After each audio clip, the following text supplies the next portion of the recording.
Welcome to the Called to Defend podcast, where I wish I were high right now. I'm Caleb Elliott, and this is Josh Davis. What? Josh, how you doing? What?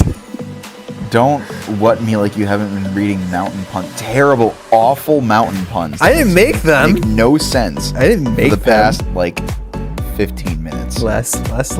It felt like that. Honestly, it felt longer than that. Less. And I didn't make them. I didn't say you made them, but you were reading Punsofy.com made them. An entire page dedicated to puns. Everyone who works there needs to be fired. Who says they work there? I assume they have to work there. It could just be one person. He needs to be fired. From himself? Yes. Okay. Those were genuinely terrible. You know what? You're just sour grapes. You know, get over Hey, it. Josh, how do mountains greet each other? They just wave, apparently. That's not a pun. That was in the dad joke section. That's not a dad joke. I am a dad, and I am a joke. That's not a dad joke. That's nothing. You eat sour grapes, you'll get over it. You'll be fine. We're talking about Zion today. Kind of. We're talking about Zion a little bit. Kind of talking about Zion. Yeah, we are. Yeah. We're looking at Zion. Huh? I'm going to throw my shoe at you. Okay. You can do that. Zion. So I have a couple quotes from a book I was reading, actually. I couldn't tell if he was he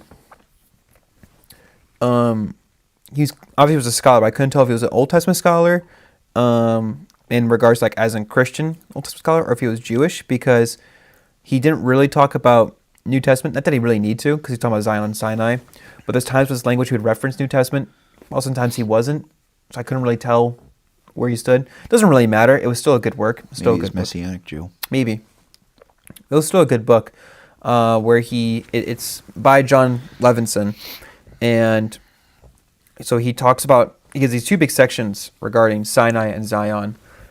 Sinai and its significance and the things that happen there, everything that builds up to it. And then Zion, in its more in its theological application and its significance within literature. Because when you look at Zion, the primary reference is going to be the city, not so much the mountain. You have to specifically look for Mount Zion, and you hope that your translation has it. And even if you're using a concordance or Logos, you have to specify if there's a capital M or a lowercase m, which is really annoying. Majority of the reference will be referring to Zion, the city. But then you still have Mount Zion itself.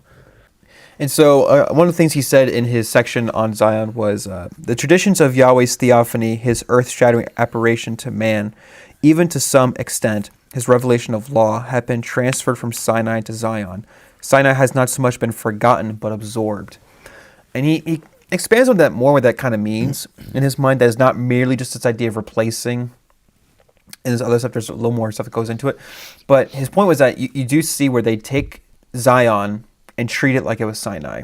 Sometimes they'll attribute things on Zion as if it happened on Zion, even though it was at Sinai it happened. It's like this, taking the theological significance of Sinai, slapping it right down on Zion, but also not just replacing it. Which makes sense. They kind of do that a lot in their cosmic geography language. But yeah. So another thing he says that Zion, unlike Sinai, was a known site in Israel. I think this part's really interesting that he points out. The transfer of the divine home from Sinai to Zion meant that God was no longer seen as dwelling in extraterritorial no man's land, but within the borders of the Israelite community. Mm-hmm.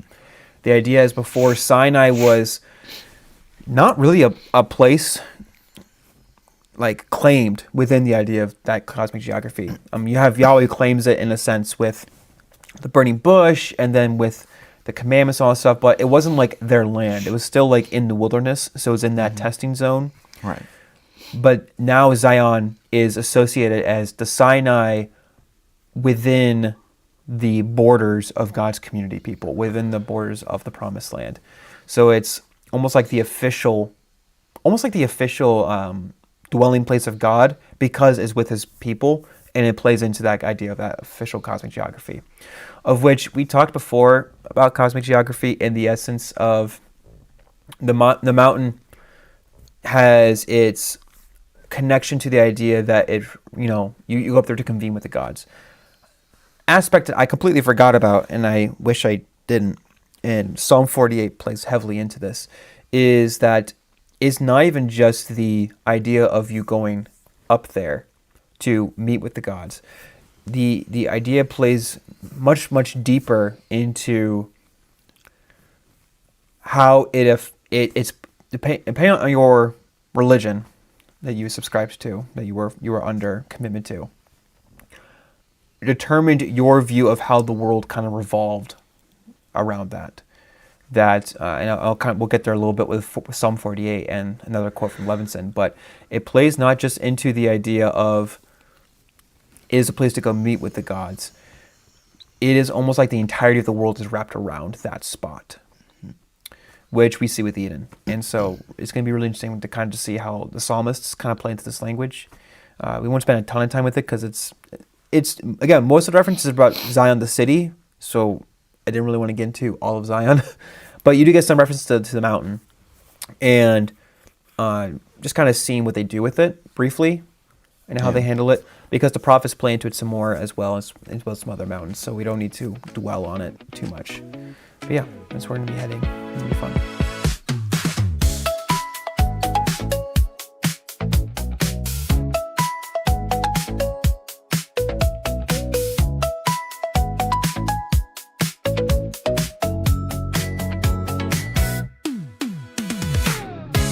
So we'll go to Psalm 48 first. We won't spend too much time here, but Psalm 48 is a really good example of this, of what I'm just talking about, or what Levinson is about to be getting to, I guess. So if you read the first verse, a psalm of the sons of Korah. Yahweh is great and very worthy of praise in the city of our God in his holy mountain. Beautiful in elevation, the joy of the whole earth is Mount Zion in the far north, the city of the great king. God is in her citadels. He is known as a high stronghold. For see, the kings assembled, they advanced together. They themselves saw it. So they were astonished. They were terrified. They ran off. And the psalmist keeps going. It's only 14 verses. It's not terribly long. But we've mentioned before how when you see the word earth, often refers to the land that you're at. The idea of the land that you're. But there's times where it refers to the whole earth or the whole land in regards to, at the very least, the whole known world that they have. Right.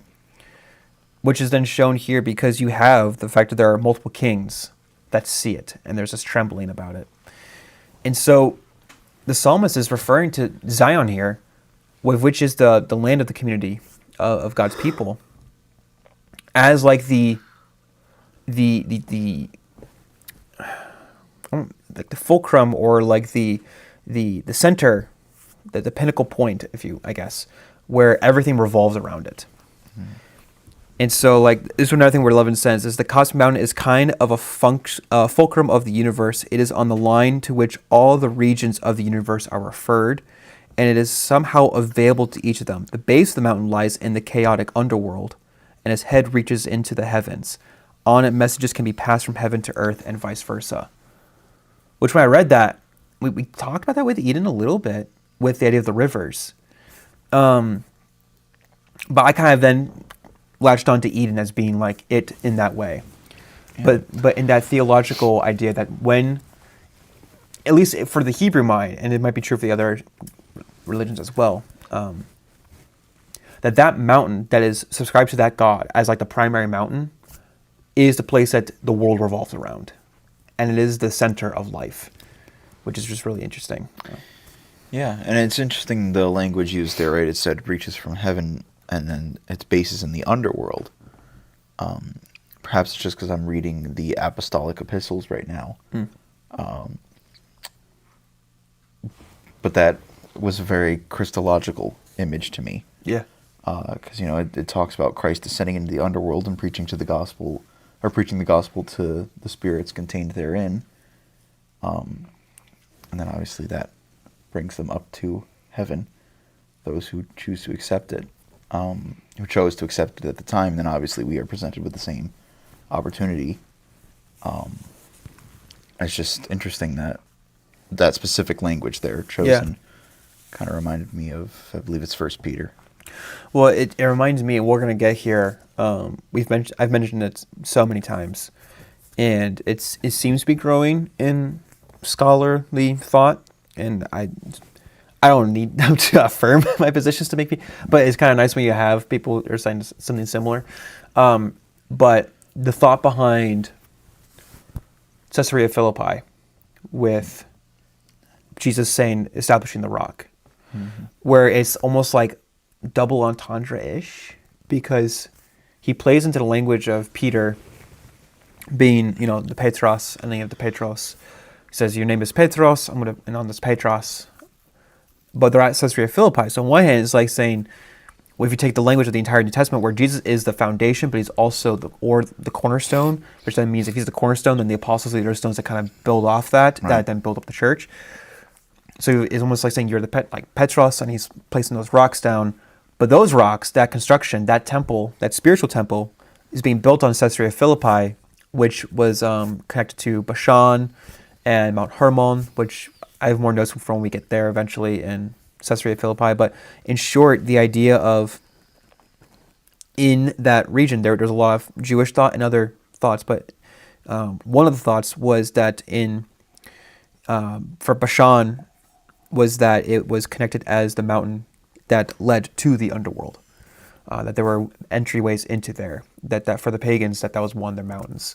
And so when Jesus talks about he's building that on his church on that rock, that double, where he's building off of the apostles, but that's also being done at Caesarea Philippi. So he's building over. The idea is that the church is being built over death, which with what you're kind of talking about and what Levinson was referring to, it makes sense because if the underworld is really just in their mind under the world, the mountain being that point that can touch the ground but also reach to the highest point, it makes even more sense to understand why that is so cosmic view, because it reaches the heavens and it has the base in the ground, which it then goes below the earth, really.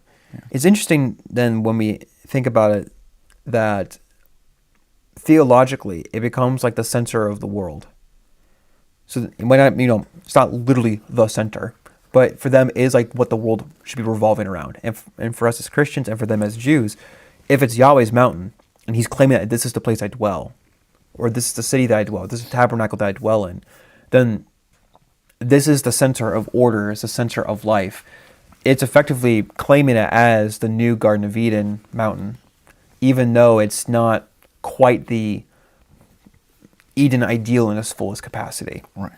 But it's that step in that direction. It's that step in that theological significance.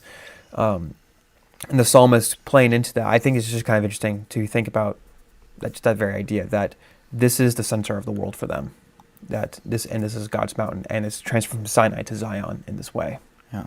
Well, it's interesting you talk about Eden not being, this new Eden not being like the ideal Eden, right? And nothing ever will be. Yeah. Until we reach the new creation. But I do think it's interesting how it keeps shifting. Yeah. Right? This shifting, and there's a hope that comes with that maybe this will suffice, and it never does. Right? There's a lot of that, I think, because we've been talking about how Christ is the new whatever. Right, new Moses, new Adam, new Elijah, et cetera, et cetera. Yeah. And there's always like this new figure that they put hope in. Mm-hmm. Right, there's Moses, there's David, there's Elijah. Right, there's Hezekiah, for crying out loud. Yeah. That they're always putting their hope in this new figure, and there's always that. It's good, but never good enough.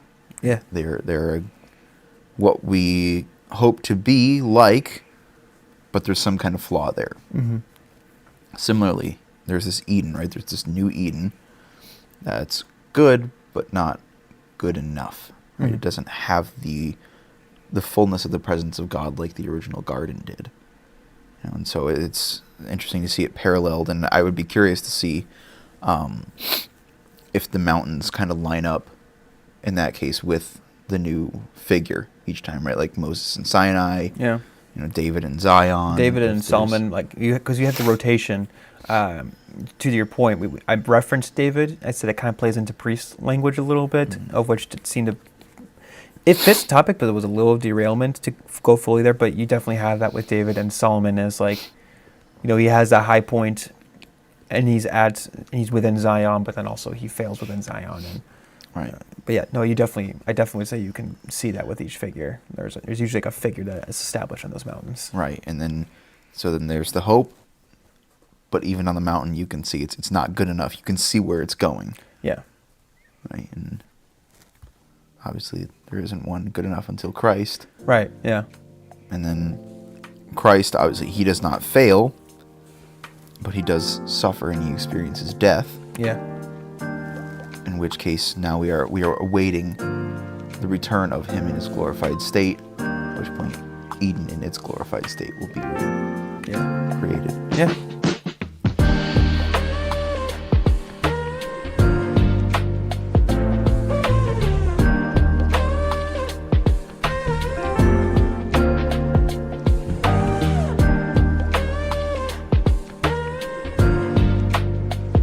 So we're going to turn to Psalm 74. Again, we're just going to peruse through a couple different psalms briefly, kind of see what they have to say. And some are going to be like Psalm 48, where you have the really cool view of Zion's the fulcrum, or the pinnacle, or it is the center. It is the I'm still trying to find the word I'm thinking of. But it's that point that everything just kind of revolves around. Axis? That's the word. Thank you. That's why I'm here. Thank you. I knew it was an A, but I couldn't place it. I was like, that's not what the word is, but I'm close. And then you have some that are calling back to Zion in weird mixtures of ways. Sometimes it's in reference to almost like it's the Sinai version. In other cases, just we're calling back to remember Zion because of this is the place that we were meant to be with you, that you promised us. So Psalm 74, which done several different places, very much plays into this, and it's really cool psalm, really heavy psalm at the same time. We're just going to look at the first beginning of it, though. So we have, why, O God, have you rejected us forever? This is a maskil of Asaph. Why does your anger smoke against the sheep of your pasture? Remember your congregation that you bought long ago when you redeemed the tribe of your inheritance. Remember Mount Zion where you have dwelt. Lift your steps to the perpetual ruins till all the enemy has ruined in the sanctuary. Your enemies have roared in the midst of your meeting place. They have set up their signs for signs. And the psalmist continues on, and he gets into the whole language the chaos monster, and you've crushed him before. It's this longing of Lord, remember where you dwelt. Remember where we were with you. Can you bring us back here? Your enemies, they're attacking it. They're destroying us. Can you bring us back? And Zion, even in separation, for in exile moments or in judgment moments, there's still seeing Zion theologically being the center, or as the place that you go to be to dwell with Yahweh. Where I think this idea, Eden, all those things, no matter theologically wherever that place is the idea of if that's God's dwelling place, that's where we want to be. And if we're exiled from it, is that desire to go back into it, to make sure we're not exiled like Adam and Eve were from the garden, of which the psalmist is experiencing we're outside of that garden spot. Please bring us back. Please bring us back. Or even at times where it's God, this is your dwelling place. Why have you left? Isn't this where you said we were to be with you? Why'd you leave? Or we understand why'd you left, but can you please come back to us? You sometimes get both, where it seems like God has left the mountain, which then means it's lost its significance in some ways. Because it's not that the mountain is what beckons God to come. It's the very fact that, it's not the fact that the mountain is holy enough for God, but it's the fact that God has come and therefore is holy, is sanctified in his presence.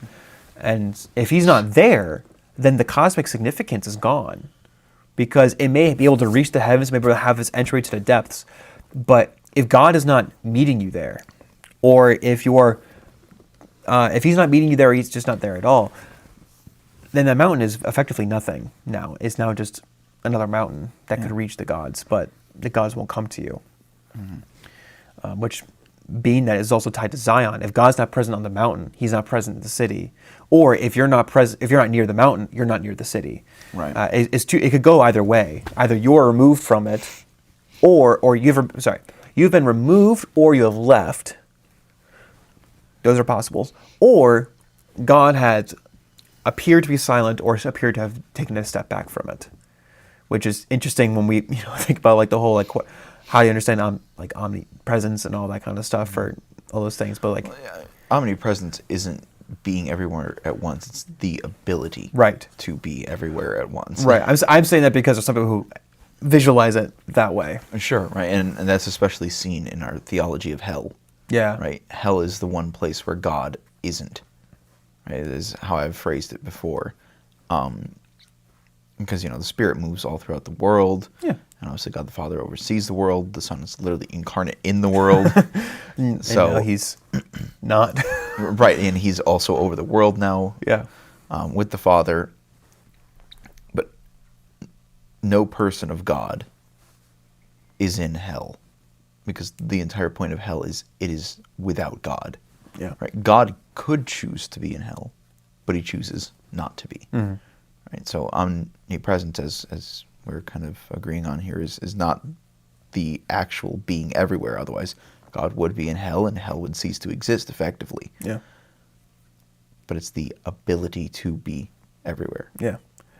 And so in this case, they're seen as God is not there anymore, that He's chosen not to be there, which often is tied to either their rebellion against them, and therefore is part of His judgment again towards them, saying, "I remove my presence from you." That's a terrifying thought. Yeah, it'd be terrifying to be in the promised land, and then God's like, "Bye, I'm not going to be here anymore." Which is part of like the question for Ezekiel, where the prophets, and we mentioned this before, they're like, "Well, God's not here anymore, so let's call these other gods." Yeah. Because He's not here.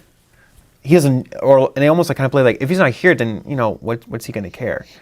And then God comes back like, "Oh, you think I didn't care? This is my temple." Exactly, and Hosea hits on that really well, right?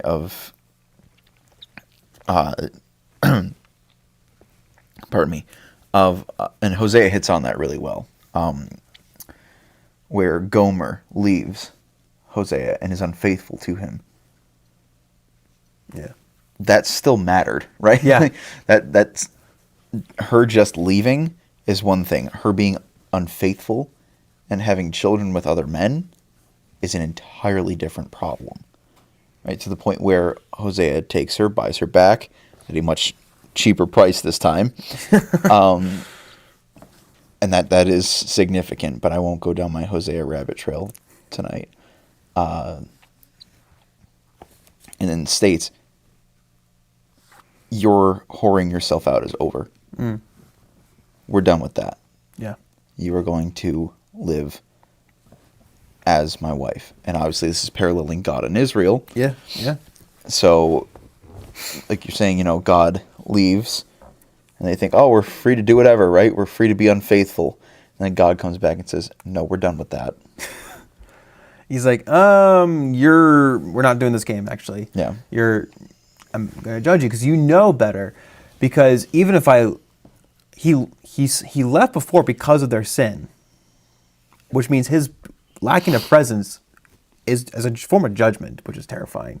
It kind of plays into actually Paul's language with the church, with the idea of if they're refusing to be, I think it's in 1 Corinthians 5 and 6, I think. No. Yes, 5 and 6, somewhere in there, where he's... Yes, 5.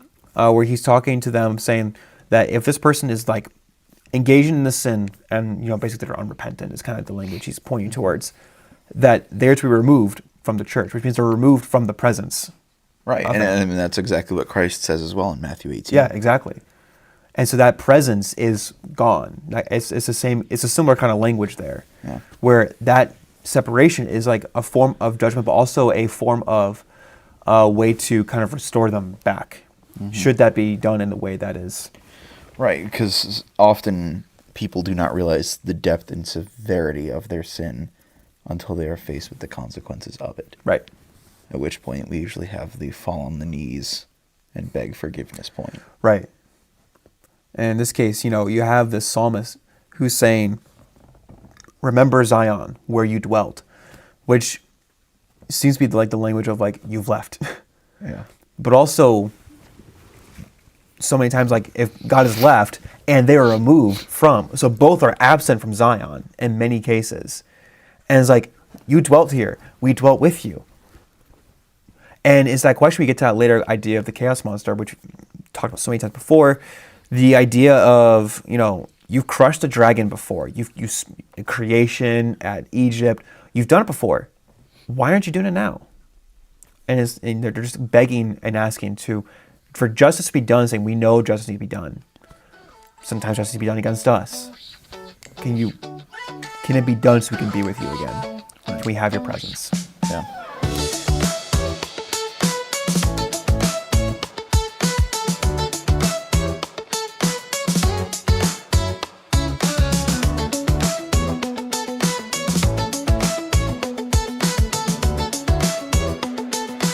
Psalm 78.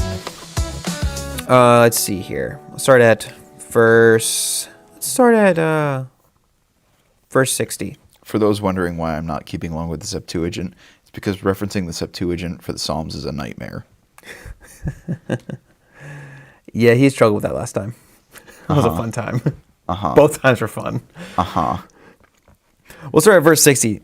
So he abandoned the dwelling place at Shiloh, the tent he had placed among humankind. He gave his strength into captivity and his splendor into the hand of the enemy. He also handed his people over to the sword, and he was very angry with his inheritance, referring to Israel. Fire devoured his young men, and his young women were not praised. His priests fell by the sword, and his widows did not weep. Then the Lord awoke like one who had been asleep, awoke like a warrior who had been drunk with wine. And he beat back his enemies, and he gave them over to perpetual scorn. And he rejected the tent of Joseph, and did not choose the tribe of Ephraim, but chose the tribe of Judah, Mount Zion, that he loved. And he built his sanctuary like the heights, like the earth that he established forever. I think that one was really interesting. Like the earth he has established forever. With the sanctuary in Zion and all this stuff.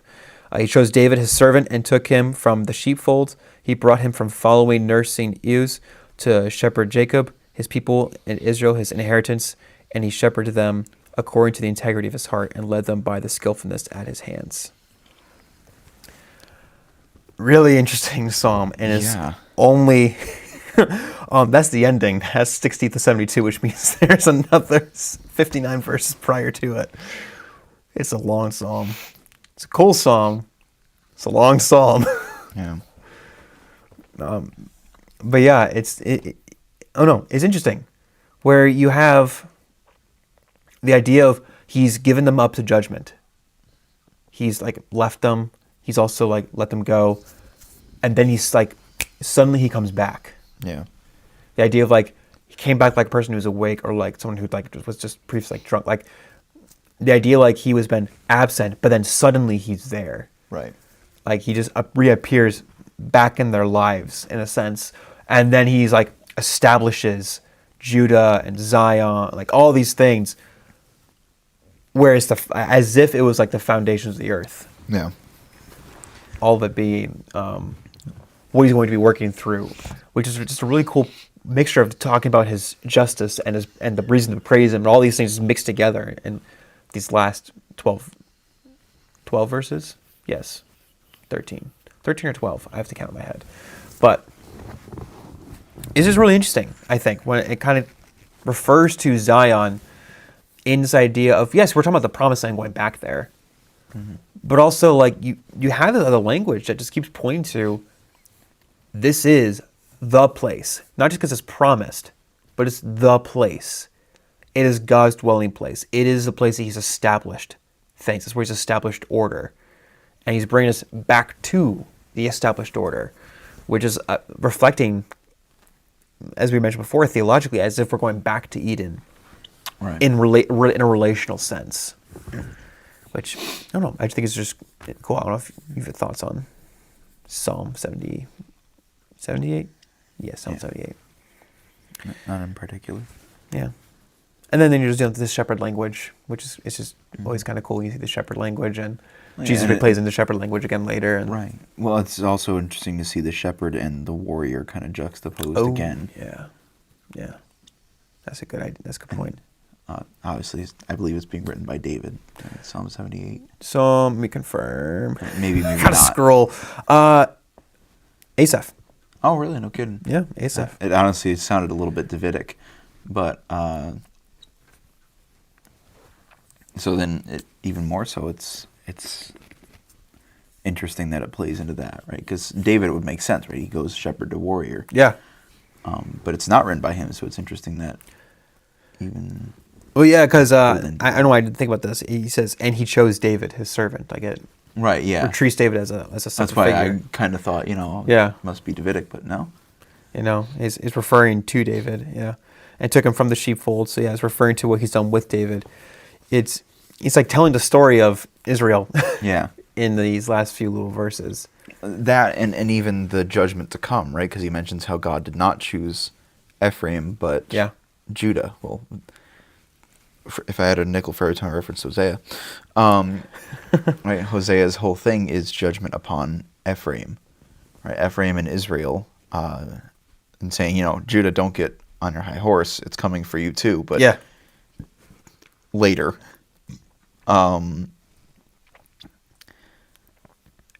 It's also foretelling of the destruction. Yeah. Right, and that's there is that kind of like looming over it, right? How we talked about with God suddenly returning and being like, "All right, we're done with this nonsense." And then there's the times where he comes back and is like, "I'm bringing you home." Right. Yes. Sorry, it was kind of like it's when actually, you know what? I'm going to take it this direction. Okay. There was a video. I can't remember if it was a movie or if it was like an actual thing that happened. I feel like I'm pretty sure it was a movie. Yeah, it had to have been. Where this is a little bit off topic, but I think it kind of gets us to the point we're going to. Where a military officer comes and knocks on a door and asks the man who answers it, let's say his name is Mr. Jones, says, Mr. Jones, is there a Mrs. Smith living here? Mm-hmm. So I was just saying a Mr. or a Mrs. Tyler Smith, let's say. I don't remember the names. He says, is there a Mrs. Tyler Smith living here? And he goes, what, are you joking? And so his daughter is in the background and hears that name, and she comes to the door and she says, yes, that's me. And so the father gets upset because that's the name of her boyfriend who went off to war. Turns out that they secretly got married, didn't tell the father. So, immediately that anger comes out, right? And understandably so, right? Got married without telling the dad. Exactly, right? So there's the moment where God comes in and says, we're done here, right? Yeah. There's that anger, that instant. But then they get to the point of the military officer being there, and it's because the now husband has been killed.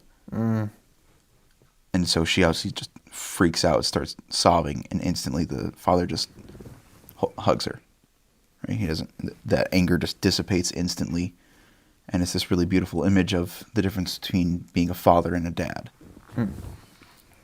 God, in some moments, comes and he is the father. Right? Oh my goodness, my nose. I'm dying.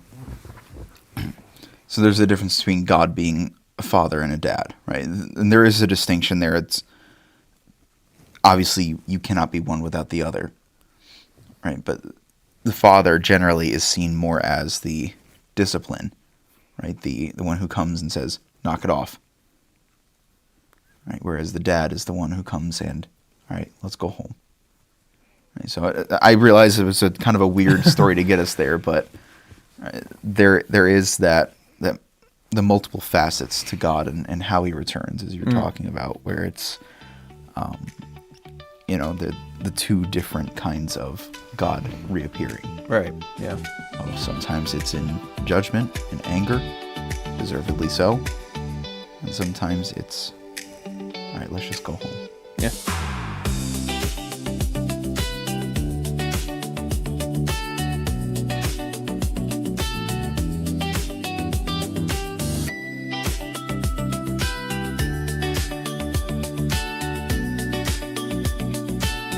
Psalm 1 and 2, I've actually been persuaded recently that Psalm 1 and 2 are put together more, they're more knitted together than I think we realize. That they play off each other very, very deeply. Actually, something I was discussing tonight with youth group kids was how we kind of look at Psalms and Proverbs in ways that aren't fully wrong, but aren't really right. Yeah. In that we look at Proverbs as like, oh, it's just like a bunch of sayings. Right. And we look at Psalms like, okay, well, each individual Psalm, and I said, David didn't sit there and go, and this is Psalm 1, and this one's Psalm 2, right? Like, these are arranged and compiled in specific ways for specific reasons. Right, yeah. Right. But we often just kind of treat them as, they're their own atomistic. Yeah. Right. Like Proverbs is famous for, people just rip a proverb right out. Just go, oh, yep, yoink. Well, no, it's there for a reason. It's specifically in the place that it's in for a reason. Yeah. Right? These are not just random thoughts that Solomon is just spitting out. He's the wisest man, well, second wisest, but At the time, he was the wisest. obvious company excluded. He's the wisest man to ever exist. Right. He's going to arrange them in a specific way. Yeah. So it makes sense. I say that to say it makes sense that 1 and 2 are very interconnected. They are. And I was just rereading. So my girlfriend and I read a psalm a week together. Aww. And we talk about it every week. That actually is pretty sweet. And then we also, I found this group, Poor Bishop Hooper. They did an entire project where they did their own song, and they're not the most creative songs, but they're still really nice. I love having it as background. I even sometimes listen while I'm at the gym. It's just really calming. But they did a psalm based on each psalm. They even did Psalm 119. They just broke it up by each section. And so I sent 119. Sorry, 119. Yeah, sorry. I was gonna ask, have you hit Psalm 119 yet, and are you planning to just do that all in one go? And reading with your girlfriend? We're at Psalm 14 right now. All right, let's cross We got that bridge a long when we come to time it. to get Okay, there. okay. But we read our psalm. We talk about it on Sunday or Monday, depending on what our schedules are like. But I also send her, and I pin it. Our text allows us to pin files, so I send her the file of the song, and then we have it as like an audible reference. So that way we can have some way to, because we're both musicians, so sometimes it makes it easier for us to kind of memorize things, or sometimes it kind of provides an interesting perspective, even though it's not directly quoting the entirety of the psalm, but sometimes it's based on it. And you can sometimes hear some of the things that they are enunciating differently, and you're like, oh yeah, I didn't think about that. And it just kind of gives you something to meditate on.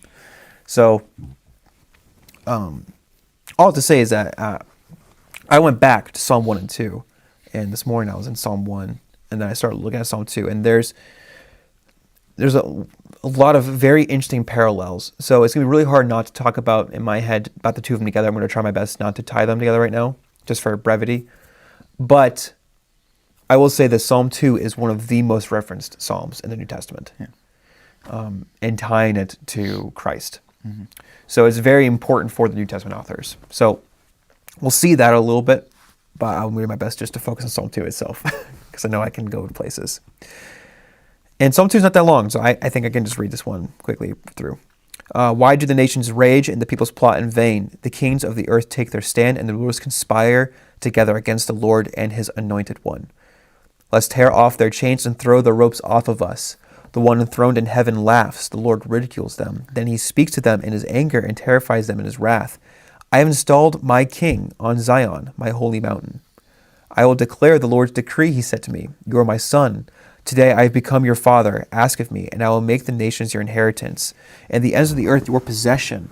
You will break them with an iron scepter. You shall shatter them like pottery. So now, kings, be wise, receive instruction, you judges of the earth. Serve the Lord with reverential awe and rejoice with trembling. Pay homage to the Son, or he will be angry, and he will perish in your, and you will perish in your rebellion. Almost committed heresy there. His anger may ignite at any moment. All who take refuge in him are happy. There are very few things you do not want God to do. Laugh is one of them. And not in the way that you made a funny joke. Exactly. You do not want to be on the receiving end of God laughing At you in mockery. Exactly. That is...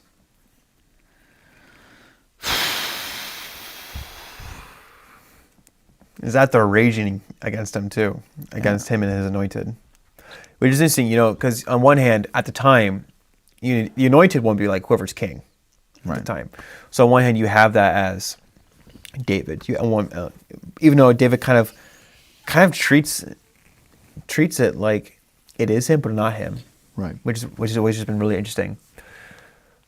Because it is and is not him. Right, exactly. But I think the more part that's really interesting to me is not even just the fact it's about this anointed one. If I were to zero in on Zion, it talks about how he's established his anointed one on Mount Zion. I've installed my king on Zion, my holy mountain.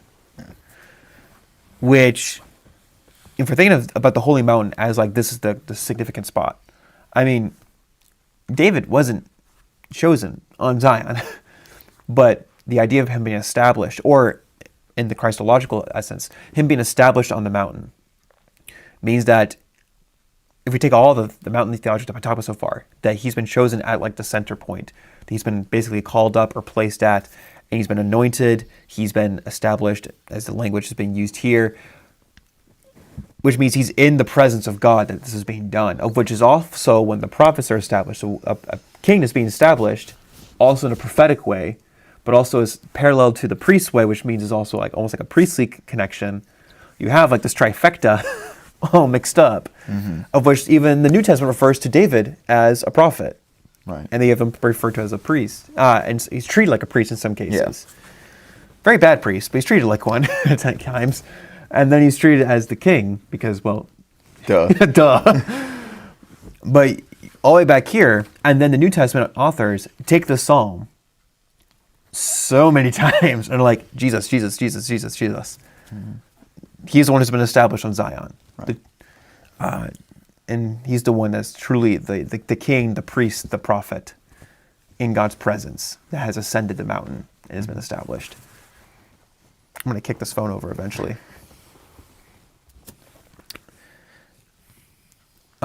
But yeah, but then you also get the son language of this anointed one that's on the mountain.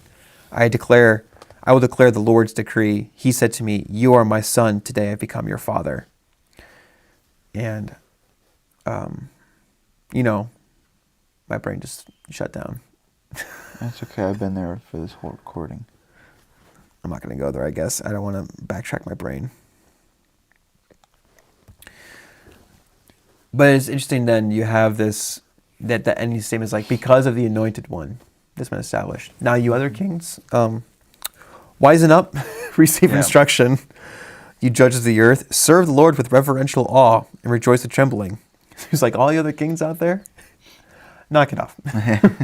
just stop. Pay homage to the Son, or he will be angry. So now we have like the fact that this son, this king, is like, because he's established on Zion, which is like the center of the world. Right. He's effectively the king of the world. You other kings, you have your domains. Revere him. Yeah. Because he will be angry if you don't. Which, again, I guess I don't want to sound like a broken record, but really plays into, I guess, in my failing to mention this at the very beginning of the series. The cosmic mountain is not just you go up there to meet with the gods, but it is like the center of the world. And if Yahweh is God, then it is truly theologically the center of the world, right, where he's established. And so the fact that his king is anointed and set up here means that he is his king if we're referring to like the literal king of that time, being like David or Solomon, Right. literally they're over Israel, which is supposed to be the priest of the world. But if we look at the way the New Testament authors use it as referring to Jesus, this is the king of the world, Right. that's being established on the mountain, which makes it very divinely appointed, very divinely specific choosing of that establishment. So with that said, we'll close out here for tonight. And if you want to be an absolute king, go ahead and like and subscribe to the channel. Really helps us out, and let us know what you've thought thus far about the Mountain series. A little bit of a shorter episode today, but I think it still definitely got the point through. Yeah. Sorry for sounding like a broken record, but No. Well, it's a good reminder that we are not the center of the world. yes, yeah. We'll pick up the pace a little bit. We'll cruise through the prophets, and then we'll hit up some Jesus stuff, and it'll be fun. That's good. Yeah.